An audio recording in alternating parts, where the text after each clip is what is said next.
Hey everyone, this is Neon Polygons, and I want to do a video review of the Ghostbusters Afterlife film, which I was lucky to catch at New York Comic Con during the Ghostbusters Afterlife panel, in which they showed, as a surprise for all those in attendance, the actual full film. And so I kind of really didn't want to do a review because I didn't want to do any spoilers. But after seeing some of the early reviews, I noticed that they're fairly mixed. It's mostly positive from the fans who've seen it, but a lot of the critics I noticed are tending to slam the film. Most notably, I saw like The Guardian, gave it like a pretty rough review, and I want to give my opinion from kind of two different perspectives here. I want to kind of give it from a lifelong Ghostbusters fan who has grown up with the series for, nearly almost 40 years. And I want to also approach it from kind of a, I guess, a neutral film reviewer per se. And again, like my typical taste in films generally tend to be very art house and in the sense of, let's say, like 1 hour photo or Lost in Translation or the movie Her. So I tend to kind of like movies that have like rich kind of character development and have like a sense of cinematography to them that has deeper meaning per se. But again, I'm also kind of a lifelong Ghostbusters fan, and so I want to kind of give my opinion from two different views. Now, going into the panel, I'll be very honest, I was already kind of a little bit skeptical how this film was going to turn out, mainly because it was a all kid cast, right?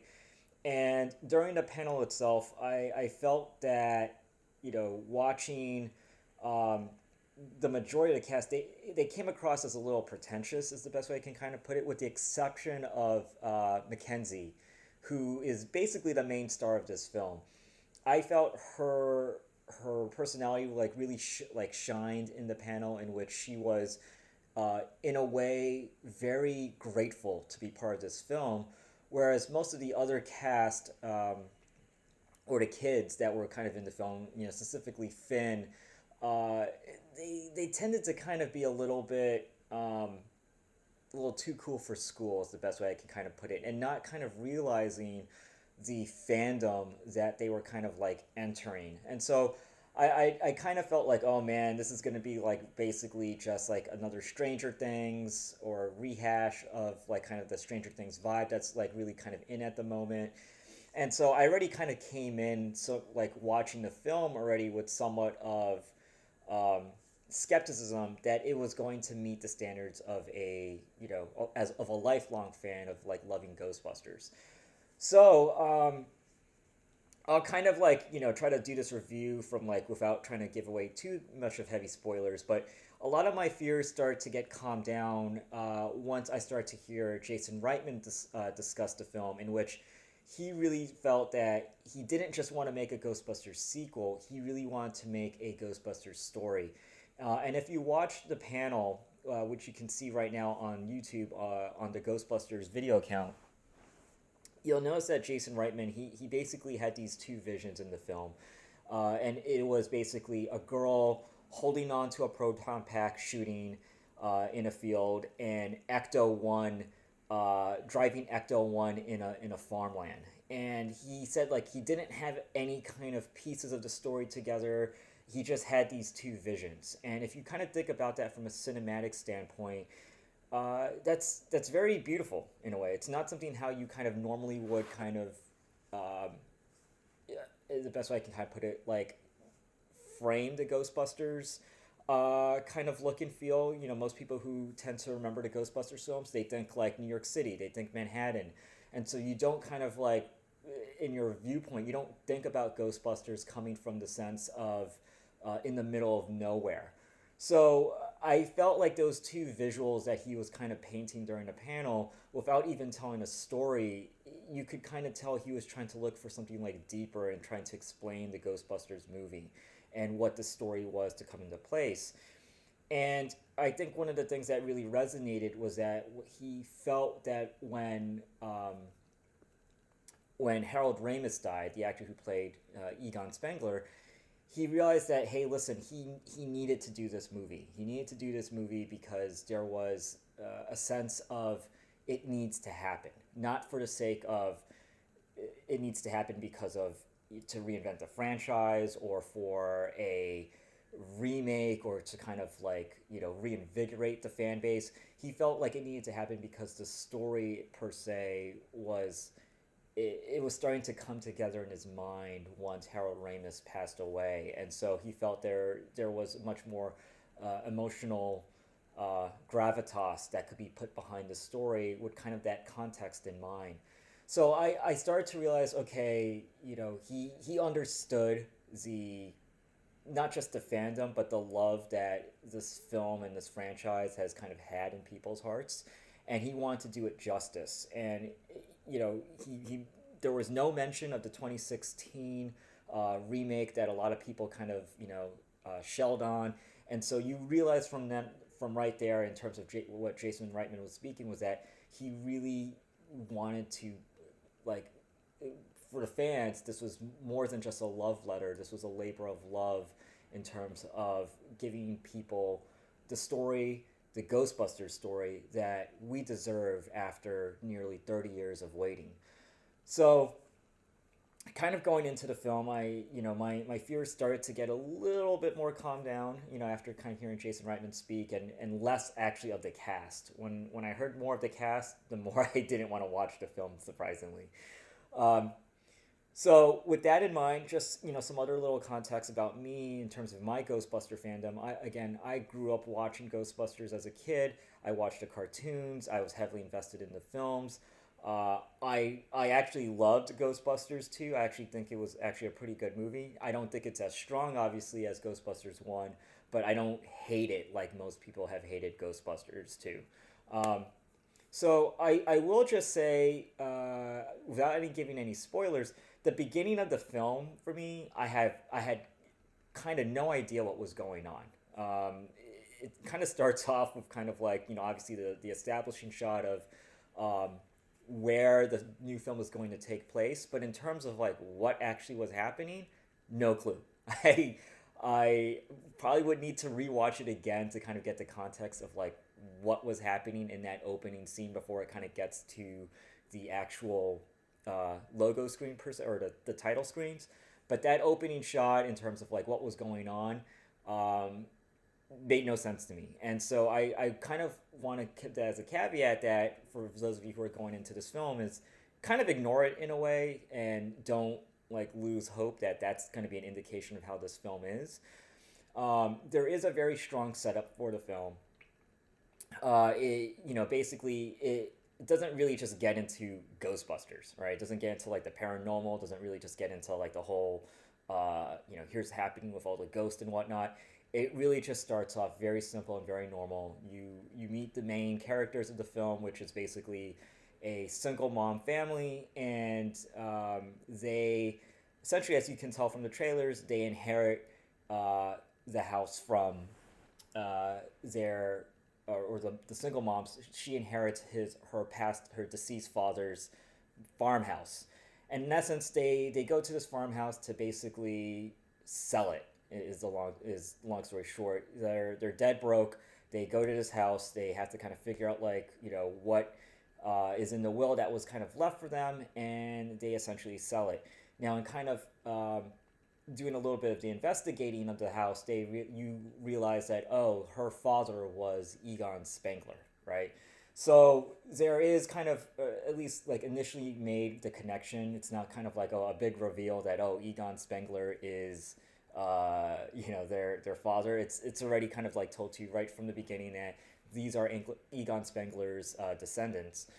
And kind of the one thing that it basically establishes in terms of the characters here is that uh, the two main characters essentially, which is played by Mackenzie, who is like kind of like the little awkward nerdy girl who just really is into science, and her character is done tastefully. It's not kind of stereotyped where you have a nerd character who gets bullied and kind of like is trying to find herself and rise up. No, it's just like a normal girl just, curious and, just a smart ass. Like, she literally is a smart kid, and she's just kind of going about her ways, and, just, realizes that, she is different from the rest of, the other kids in town, and that, she just wants to kind of learn. It's very straightforward. There's no kind of personality flaw to her whatsoever. It's just a normal kid that's just really smart.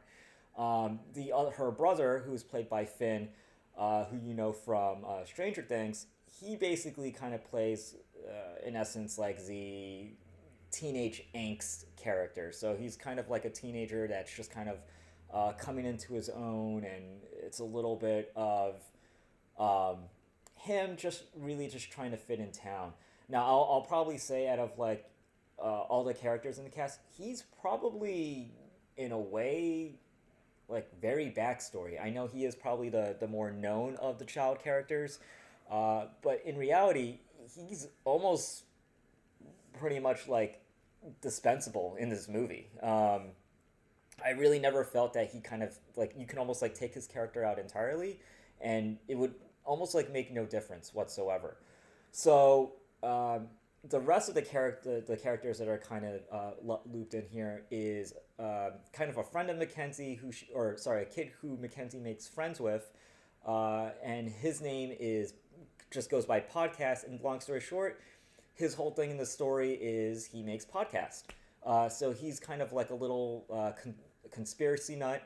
And then the other character, and I'm kind of drawing blanks on her, her name is Lucky, and she's basically semi like the love interest of Finn in the movie. So,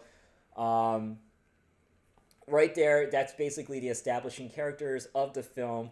And then you have Paul Rudd and the single mom. They essentially kind of serve as, I wouldn't say guiding figures into this, but they help kind of like piece a lot of the narrative of how do we connect these kids to the original Ghostbusters story. So they don't serve as like in any capacity in terms of like being Ghostbusters, like looped into the lore, like, or some like kind of deeper connection. They're more so just kind of um, bridges to help kind of like help carry the narrative from the original Ghostbusters film into this into the new uh, these new cast of characters. So, basically, as you'll start to like watch in this film, what really makes it kind of, I guess, like a really unique story. And I'm sorry, like I may have called the one of the actresses Lucky. I'm actually not quite sure what her character name is. Now that I kind of watch, I'm trying to like look at the cast credits. Uh, all you need to know that she's the chick that Finn has like a love interest for. So, anyways, long story short, kind of going into this film, and for those of you who are watching the trailers, you already get the premise in essence that they end up on this farmland, and they have this house, and they uncover a bunch of stuff that was left by Egon Spengler. So they essentially start playing around with a lot of these the gadgets that they're finding in the house, mainly the main character, which is played by Mackenzie, and her character name is, just so I can kind of get this all straight, her character name is drawing blanks here. Her character name is, and I'm sorry, I'm getting this all wrong. Phoebe, sorry.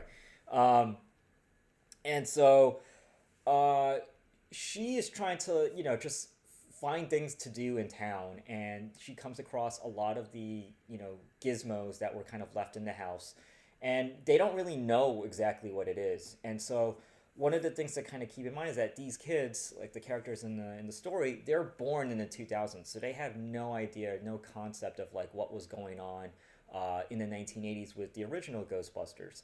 So they don't really have an understanding of who Egon Spengler is, what's the big deal with him.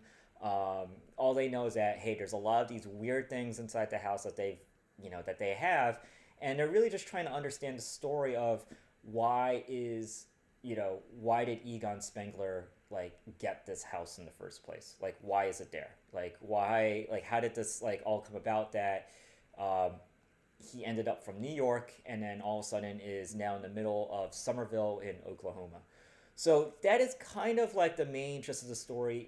It's a little bit, I would say, half coming of age story, half little bit mystery unravel premise. And so one of the things to kind of keep in mind when watching this movie, it's not like this is a rehash of the same concepts of the original. This is not Star Wars Force Awakens, which it's basically just kind of a reinterpretation per se of the original Star Wars A New Hope. This is a completely original premise and a completely original concept.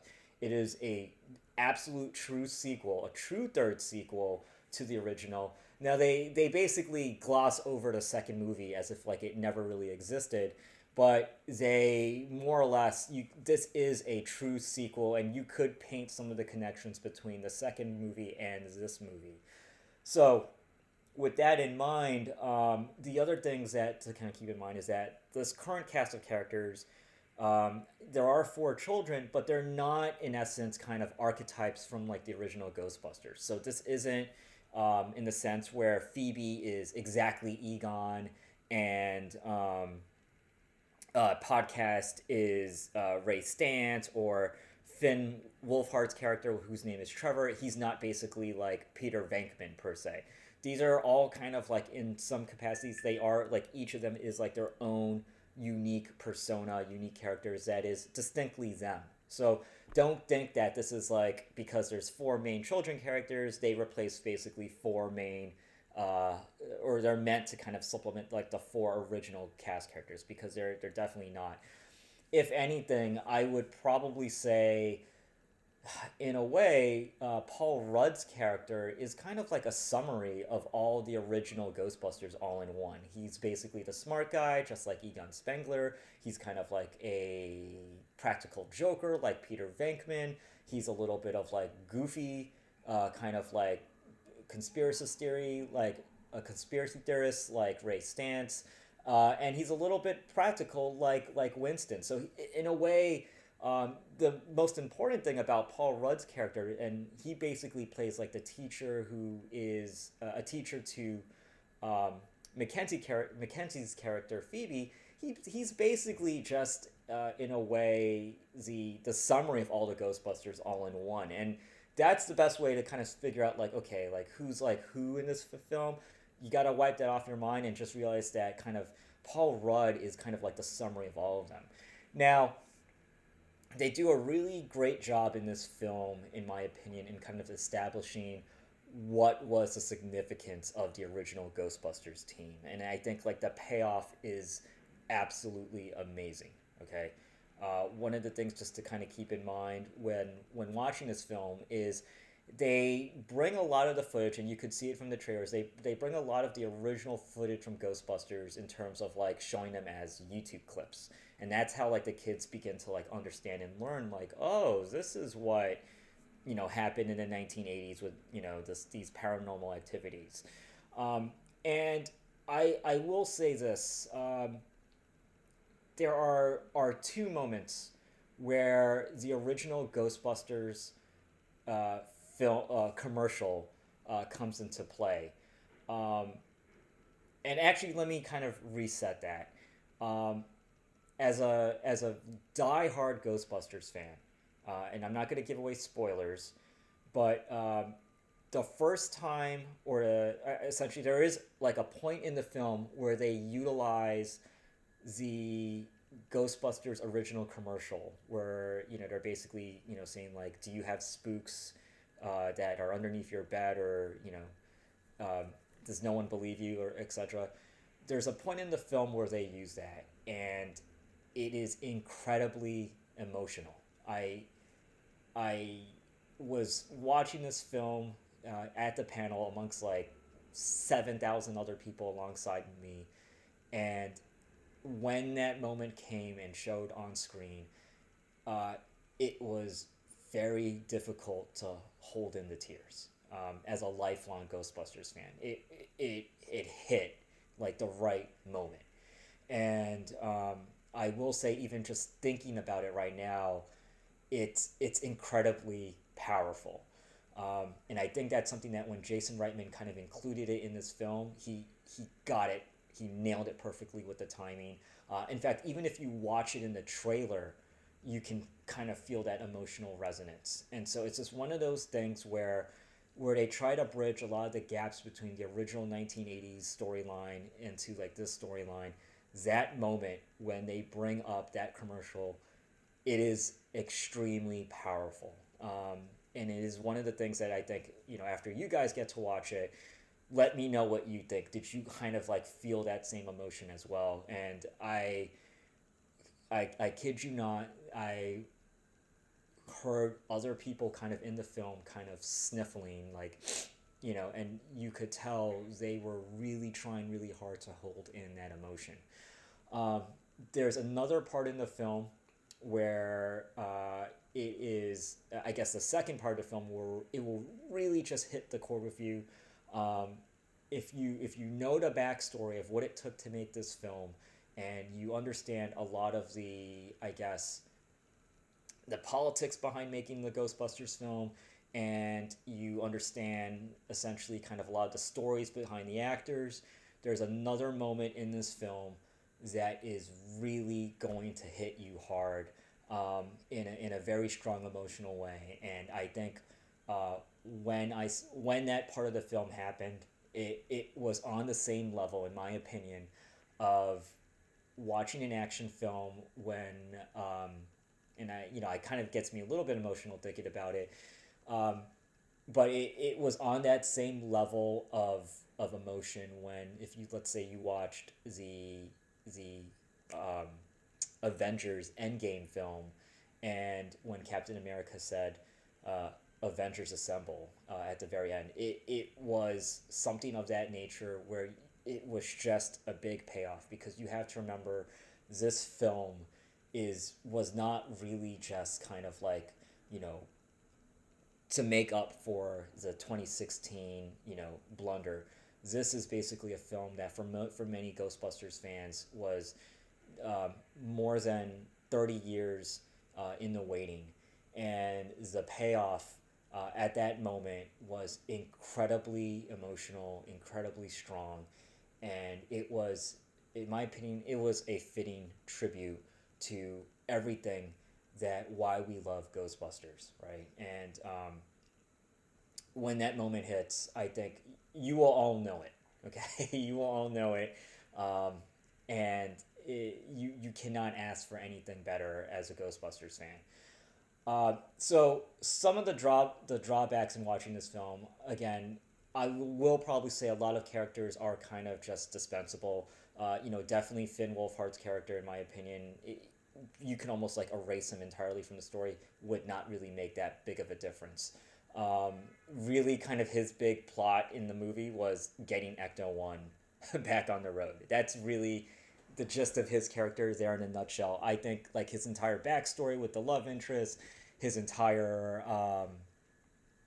just like kind of like attitude in the film, it really didn't kind of serve like as any kind of MacGuffin whatsoever for, you know what they needed to kind of accomplish in the film.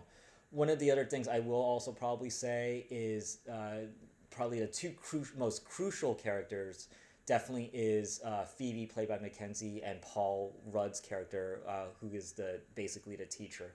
Those two characters, in my opinion, really kind of carry the film altogether. And so this is not a story of people replacing the four original Ghostbusters. This is really kind of like I said, it's a half coming of age, half kind of mystery, science theater per se film. And so, from a cinematic standpoint, this film is it's burning on all cylinders. It's, to me, it is a almost perfect film. Okay, if you just can kind of erase a lot of these backs, like these other secondary characters in a way, it is almost a perfect film. I think the humor is spot on. Definitely Mackenzie's humor, and Mackenzie and Paul Rudd's humor. They basically are the Peter Venkman and Rick Moranis's humor from the original, all wrapped into one. And what most people should just know is that a lot of times, I guess you can say that because when they're seeing like this kid cast, they're gonna think it's like a lot of kind of kid humor per se. It's actually a mixture of both. You'll get a little bit like that childish humor, but in a way, there's a lot of sophisticated jokes here that, or sophisticated dialogue that you probably wouldn't know it unless like you were an adult. You wouldn't understand a lot of these things. Like, for example, if you look back at the original Ghostbusters when they were kind of in the library and Peter Venkman, they see a stack of books all stacked up, and Peter Venkman says, "Oh, you're right. I've never seen a no human could stack books like this." And in terms of like that sarcasm that would typically be missed by a kid, but picked up by adults and be very funny, a lot of that humor, it's translated very well into this Ghostbusters film. The actual, I would say, the whole paranormal aspect, just to kind of, tie a lot of this in, is actually, quite interesting because I will say if you're going to watch this film, to definitely watch Ghostbusters 1 beforehand. Definitely make sure that you kind of like make sure that you got a lot of that lore down, a lot of the terminology down, because it will absolutely help you in kind of understanding a lot of like the plot lines of this current film. Um, I'm not going to reveal like who the big bad is and why this, but it's definitely connected based up. And you're probably wondering like, what does this have to do with like Oklahoma? There is a connection point here, but in order to kind of know that, you need to understand like some of like these little details from the original, specifically. And I'll just give like one little teaser: why Dana's building was uh, a center point for paranormal activity. If you know that detail, then the plot line for the new film, you'll it won't be as confusing for you. You'll kind of get it like quite immediately. So try to like watch the original, get that like context of like why her building specifically was a thunderbolt for paranormal activity, and that is going to help you in kind of like understanding the MacGuffin and plot line of the new film. Now, cinematography wise, what I really loved about this was, again, it didn't take place in New York City. It's more about like small town USA, and so it served definitely two purposes. One is it definitely helps like kind of explain like, hey, all this damage that can get done because it's a small town. Like, no one's really gonna get hurt in a small town because there's like, it's just miles and miles of nothing, right? So a lot of the film's cinematography like plays up on that factor in terms of like being a lot of empty fields, a lot of kind of like rundown places, and just knowing like, listen, like there are a bunch of kids who are just, they got nothing to do, so they're looking for stuff to do. And what do kids do? They end up like wrecking stuff. And so a lot of stuff can be kind of I guess let a lot of stuff slide, knowing when you have that background context in place.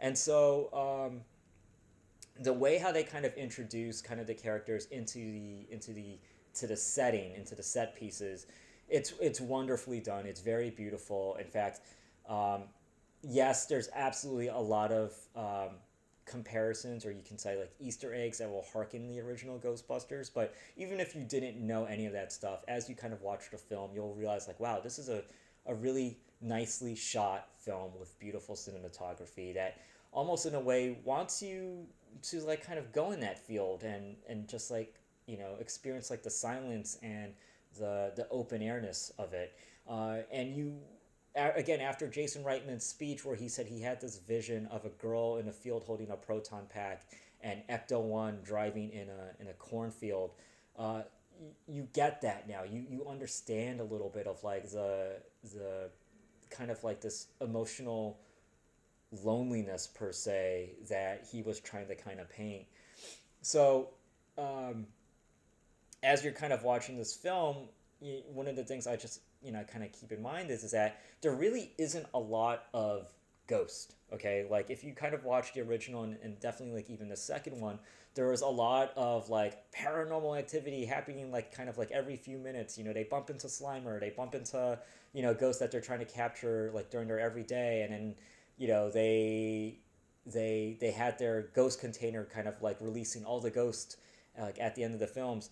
That doesn't really happen in this film, surprisingly. In fact, a lot of the ghost activity is only confined to like a very finite amount of scenes. I probably would say ghost activity is maybe 20 to 30% of the film.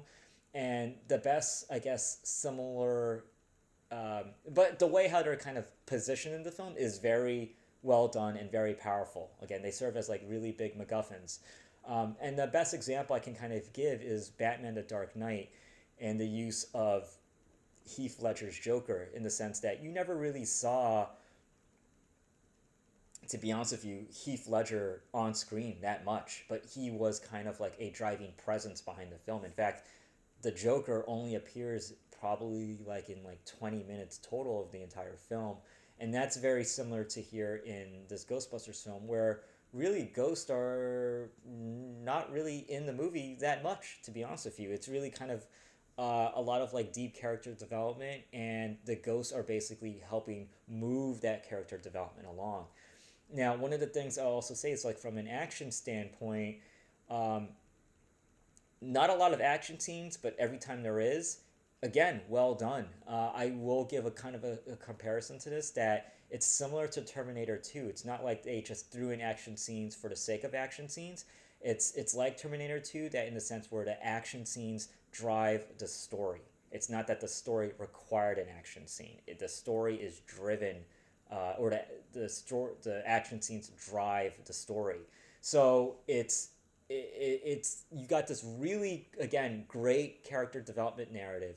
You got this great picturesque cinematography, and you got kind of like everything that Ghostbusters fans could want, which is like the humor, the lore, the really fun action scenes, and the emotion of it, like kind of like the I would say kind of the heroic feel to the film in terms of just being like normal people and becoming Ghostbusters, because essentially that's what the original Ghostbusters films were. They were basically just blue collar guys who end up, basically doing, their jobs like really well, and you know doing something that most people probably would take for granted. And so a lot of this film is, non-status quo. It's definitely not a rehash, like I said, like the original Star Wars Force Awakens was of the original Star Wars, and it's definitely just doesn't just follow the same archetype of the original two Ghostbusters films. It's really kind of like its own unique story, completely told in a unique, different narrative, like on its own. Um, and again, coming from like as a lifelong Ghostbusters fan, the film is it's just perfect. It hits all the right chords for me as kind of a film that I've been waiting for 30 years. And again, this is like, growing up as a kid, what I wanted to be a Ghostbuster. And I think that's what this movie, it brought back a lot of that childhood um, sense of wonder, per se. And it did it in a very mature and really satisfying way. Again, the two things I'll just kind of mention here is from an emotional standpoint. There are two really big crescendos when it just comes to amazing payoffs. The first one, which I said is that use of the original commercial, and when it shows, and the way how they kind of used it, it was so well done that I can't tell you how strong and how emotional it was, that it was like literally holding it in. And then the second kind of big scene, um, I felt the payoff of that was just not just beautiful, but it it encapsulated everything of why we love Ghostbusters in that moment. And yeah, with that said, my overall review of Ghostbusters Afterlife, and I know I've been speaking on this for 34 minutes, but that's how much I love this film and how much I really want to break it down for people who are reading these early reviews and kind of skeptical. Um, to me, it is basically a 8 or 9 out of 10.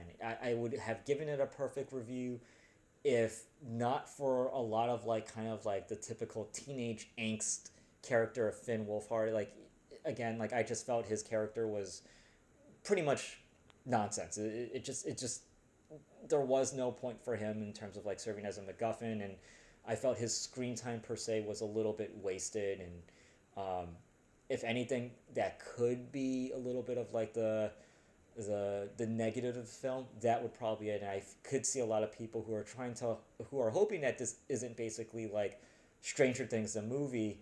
I think that probably could set them off. But if you kind of somewhat ignore a lot of his screen time and you focus really more so on the main star of the film, which is Mackenzie, and Paul Rudd, or secondary, which is Paul Rudd, this film is absolutely freaking brilliant. Okay, this is kind of in a weird way an indie film wrapped up in a big picture, um, production feel to it. There's an amazing, beautiful story, amazing, beautiful scenery, told wonderfully, and it just has like at the end of it, you're realizing that you're not just watching a blockbuster, you're watching kind of a a story that has roots outside of just kind of any financial gain whatsoever.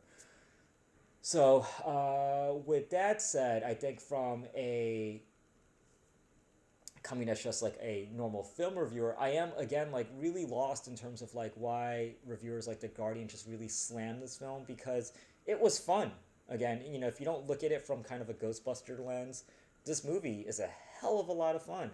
And so I'm little baffled as to why they felt that the plot was like tricky, why they felt it was sluggish, why they felt that it was just like a jumble of characters, because in reality the really wasn't a jumble of characters. It really just hardcore focus on Phoebe, and again, most of the other characters really kind of served as just like secondary points to her character. So I don't really feel it was kind of a mishmash of just like a hodgepodge of characters. And then again, people have to kind of look at this and not think that this is uh, supposed to be a retelling of Ghostbusters 1, because it's not. It's a completely original story with a different frame of narrative of how it's told. And so again, if you look at it from that context and those expectations, this film is like, it's fucking fantastic is the best way I can kind of say it. And I will just say that I feel like a lot of the reviews kind of like missed the mark in terms of like, telling how great of a film this is as a standalone, regardless if you don't know the Ghostbusters lore or not.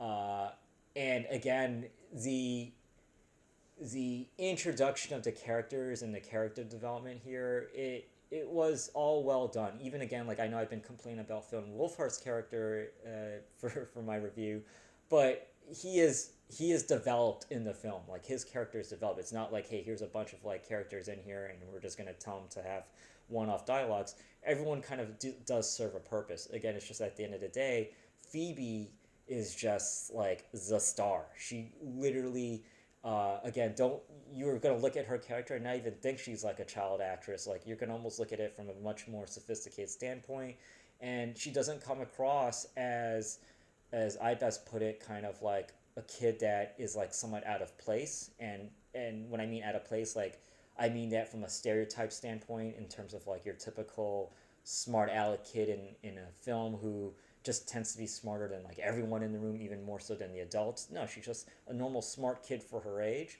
And then in addition to that, you have Paul Rudd, who is kind of just like your normal everyday guy. So um, there, I felt like the two of them, their chemistry was just perfect. I felt the story was pretty fluid from beginning to end. So again, it's with the one exception for me upon first viewing of like what the heck happened in that first opening scene of not getting it for the most part. But for the rest of the film, everything was pretty straightforward. It was, and it in a weird way too. Even though you all can tell, like, okay, listen, they obviously end up in the middle of Oklahoma because there's something paranormal that's happening. Like obviously that's like said in all the trailers, but knowing obviously that there's a connection with Egon Spengler, it's in a weird way the movie's not predictable. I think that's another thing to kind of keep in mind. This isn't basically saying, hey, they end up in the film, they realize that Egon was here because he was there was some kind of big ghost activity. Yeah, that's everyone kind of knows that, but how it kind of like it goes quickly from there in terms of like what needs to be done, it wasn't predictable. Like I probably would like give a lot of credit to Jason Reitman that things felt like there was a sense of sporadicness to the film in a good way, but it also felt like really what made it kind of really cool is that it didn't feel like there's like this bigger sense of scale that like from like the original where it's like, listen, they got to save the world. This was more so like something's going to happen here and we got to take care of it here. Yes, there could be bigger world ramifications, but it felt more like grounded, that it was something that it's a small town feel, and they feel like, okay, the world's going to descend now on this like small town. No, it just felt like this is something that's just happening in any town USA, and it's just got to be taken care of, and it's not like some big media thing. So I really loved the way how this film felt. I felt the scope of it was just it was just right. And so for me, in 2021 at least, this is my favorite film of the year by far, and I would probably compare this up to, I guess in my opinion, like another film that just like felt like a really good feel good film. I would probably put it up there with some of the top Marvel films, and definitely, it's an action movie. It's an action comedy movie with heart to it. And how does it stack up to the original Ghostbusters films? Um, I definitely do think, from a story standpoint, this is definitely better than Ghostbusters 2. And that's really hard for me to say because I loved Ghostbusters 2. And so this is definitely like leagues above that. Um, Absolutely better, way better than the remake, obviously, than in 2016. And in terms of how it compares to Ghostbusters, the original, I wouldn't say it stacks up to it completely, but I do think it is a fitting tribute or a fitting connection or fitting sequel to that original, that you know, it complements the entire trilogy like really well. So, with that said, guys, as I'm doing this review, it's October 14. It's about a month to go until the film is actually out in theaters. Let me know any questions that you have. Again, like I'm not going to reveal any spoilers, but again, I did kind of give you guys kind of like the two things to kind of look out for, and again, rewatch the original because it will help you understand a little bit more of the plot line. You can understand it without it, but you'll get a lot more out of the film if you watch the original. Um, and then on top of that, I think this is one of the best films of the year, and it's a definite must watch. Don't listen to the critics who are slamming this thing. Uh, Coming from a fan perspective and coming from like a critical lens standpoint, this film is great. Okay, it is freaking great. You all have to watch it, and I'd love to kind of hear your opinion. I'm sorry to rant on for so long. That's how much I just love this film. In fact, once I left New York Comic Con, I could not stop talking about it, and I met other people who also watched the film, and who were at the same panel event, and they all felt the same way. They felt like that was one of the like most craziest emotional rides that we probably have ever had. Coming to go there for the Ghostbusters panel, knowing that this is a film 30 years in the wait, and then being surprised to watch the whole film right then and there. I don't think any of us expected it, and it exceeded all of our expectations. So, anyways, guys, this is Neon Polygons. Thank you all for listening. I know it's a long ramble, but let me know what you all think, and hope to catch you all again soon.